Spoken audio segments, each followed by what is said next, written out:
I'm Dimitra. I'm one of the co-directors, academic co-directors of the Bristol Digital Futures Institute. So, Bristol Digital Futures Institute, what is the main question? And the main question is, how can we make digital innovation differently?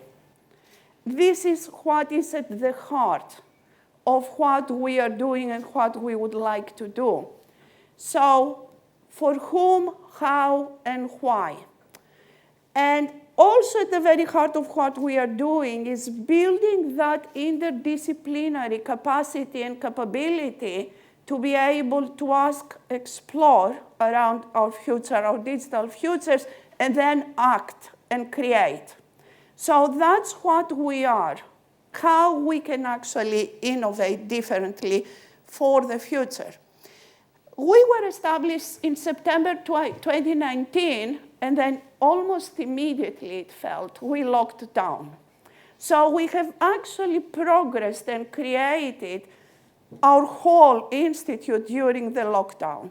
It is quite amazing to think how it happened. Huge commitment on that interdisciplinary story from the leadership from the very beginning. So Susan, my co-director, comes with a background on sociology, and myself come from a background in engineering, and particularly on the telecom side. So from the very beginning, and that's how we are building the rest of the institute. We are a university research institute, and that means that we have a pan-University of Bristol remit. So although Susan and I, we come from sociology and engineering, we are actually work with all the faculties across the university. We are an RP-funded institute. Now, I have to remember what RP stands for. It's Research Partnership Infrastructure Fund. And that means that we actually have been very generously funded by Research England in partnership with external partners in order to create that capability that I mentioned at the beginning. And the capability is actually to build new kind of labs that they are going actually to drive and enact that interdisciplinary approach to digital innovation. So what has been our funding is around 100 million, depends if you actually count the philanthropy funding. It goes up to 110 million, which actually breaks down to 29 million from Research England to actually build labs, and then 70 plus million from partners to actually enact collaborative research in these new socio-technical labs. I mentioned about partnership. So infrastructure is labs. Partnership is actually with whom we collaborate. And when we were actually putting our case to Research England, a proposal like this, an institute like this, it doesn't need only to be match funded, but actually match funded double. That means for every pound that Research England is investing, they need a match funding from external partners, 2 pounds. We exceeded this when we actually put our application forward, so we have 72 million, I forget the exact numbers, of actually match funding to our institute.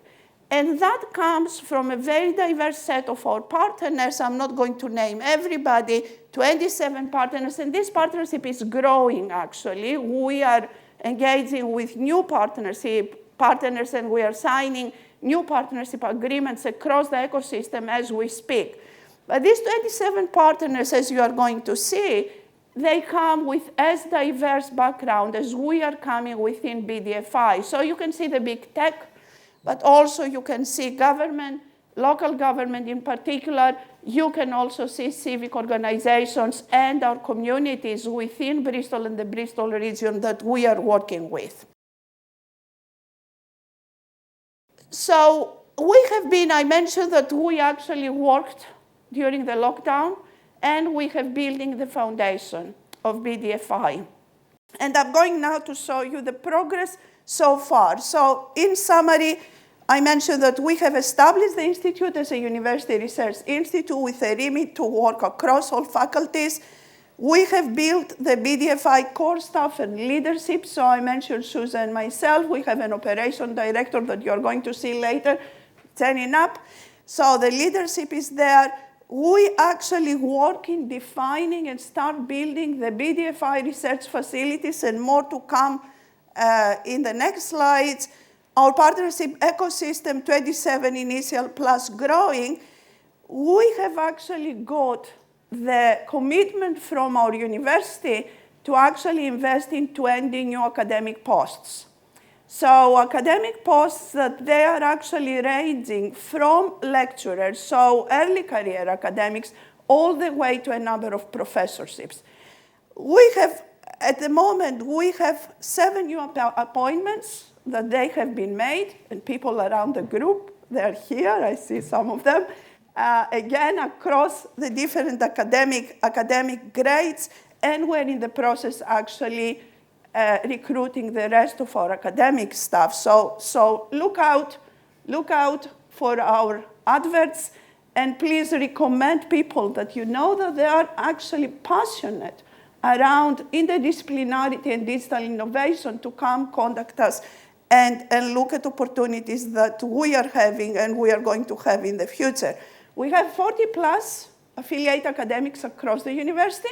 So not only new staff, but actually colleagues, again, they're sitting here, that they actually engage with us from the very beginning. And if we are looking the wider University of Bristol network of experts, we have more than 80 experts involved with us. So not only the academic ranks, but also professional staff, PDRAs, PhD students, and so on.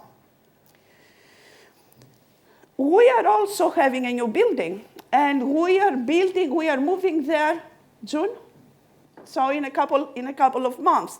And you are going to see some actually exhibits. It's here, yes, so if you read actually, you see more about the history about our building. So we are refurbishing, at the first phase of refurbishment, of some industrial sheds behind the Table Mead station. And if you see, you can see there how it's going to look like, but those actually initially in Victorian times, they were belonging to Bristol Gas Light Company. So through actually technology that was introduced during the Victorian times, through this building actually, these facilities, driven innovation on bringing actually light into the city. And with that, the whole way that the city operated and experienced by the citizens absolutely changed. So we suddenly had actually nighttime activities across the city. So what we see is how actually innovation changed the city in Victorian times. We feel ourselves that actually we are now guardians of these facilities, that the Digital Futures Institute is going to drive how the city, how the region, how the nation is going to change as we are going to go in the future. So we have commissioned a piece of work which is talking about the future, the past, the history of the sets. As I say, you can see some of the work here and how we are planning to take it in the future. But for us, it's actually these buildings behind the Temple Mead station. We're giving them new life. We are driving new innovation in the digital age. And we would like actually to see how we can create new histories through facilities in these buildings. And we are building a number of facilities in 2 phases. So phase 1 is opening in June, and I hope you are going to join us either to visit the sets or actually attend some of our opening events around June time, end of June time. But we are actually have a list of facilities that in phases we are going to enact in this refurbished building. The first one is what we call the reality emulator. So what the reality emulator is an advanced digital twin. It goes really beyond digital twinning. The whole idea is that the SETS as a facility connects with the city, connects with the nation, connects directly in some facilities, for instance. Tom Roden mentioned about 5G testbeds, connects 5G testbeds across the country, connects to other institutions through a facility that EPSRC is actually funding, the National Dark Fiber Facility, collects data, real-time data, physical data from physical environments around Bristol and beyond, around the UK, and then enacts digital twinning. So it scales the data, creates digital models of physical environments with this data, and we are actually creating an immersive front end to this facility. So users are able to experience how a scaled-up digital future is going to look like in the environment that we are representing through our digital models. Take, for instance, the example of a city. We are having testbeds here in the center of Bristol. We can create experience environments, physical environments. We can scale this up through our reality emulator. And we are having, at the end of it, an immersive front end with multiple users that they can experience real time the interventions that we are making into the future design of our city, and then through that feedback to drive optimization and to drive actually, to innovate with user-driven principles. We are creating the neutral labs. This is an experimental place for us. So it's a space, actually a collaborative, co-creation, co-working space that we are opening up in order to bring teams together across our partners, across our researchers, across our communities, that they can come, they can work on a specific project ad hoc, dynamically. So that could be a project that could last, for instance, from 1 week to 1 year. We can set up spaces, we can provide facilities, we can enact, actually, we can give resources for this kind of collaborations to happen and flourish and create new value. And then in phase 2, we are actually working with another initiative, another project, Strengthy Places project here at Bristol called My World. My colleague Dave Bull is leading this, and we are providing their facilities like the Instrumented Auditorium and other spaces for the digital creative industry here at Bristol. And so 2 other application spaces that we are providing facilities for, and that is phase 3, I suppose, that is linking to digital health and also linking to cybersecurity research. Again, feedback into the whole mission of BDFI. So you can see phase 1, June 2022, that is going to open up the neutral labs, and soon after the reality emulator, digital twinning facility. Then 2023, we are going to link and open facilities with My World on digital creative, and then phase 3, 2025, where we are going actually to fund facilities on digital health and cyber. Just to give you some idea as to where we are, what you see here, this is the space being refurbished of the neutral labs. So you see a very large collaborative space that we are going to open up actually around during the summer. What you see there is the data center. So we are putting that as part of our digital twinning facility. So quite a substantial data center infrastructure. And if you are traveling with train today and you actually look outside, if you are traveling from platform 15, and if you look at the outside, then you are going to see this data center hosting space is already in place. What you see in the third picture is actually an artist's impression on how the immersive front end of the reality emulator is going to look like. So you can see there a multi-user cave. Of course, this is an artist's impression. It's not in place, and then you can see in phase 2 and phase 3 how we can actually create facilities for digital creative industries, and then in Table Quarter 2025, working with digital health and cyber. So coming to this symposium, we had a virtual symposium, and I don't remember when it was actually. February? January. Okay. So in January, we had our first symposium for BDFI, inaugural symposium. We're supposed to be to run a physical event. It didn't happen because of COVID, of course. And in that symposium, we brought for the first time the community together in a summary form to discuss socio-technical innovation, specifically socio-technical digital innovation. So we had two panels. The first one, it was about remaking digital futures. So we had colleagues, for instance, you see here from the Cabinet Office, from UNESCO and others, who was actually at an intellectual level, they discussed the opportunity of creating that interdisciplinary conversation and, of course, research subsequently around digital.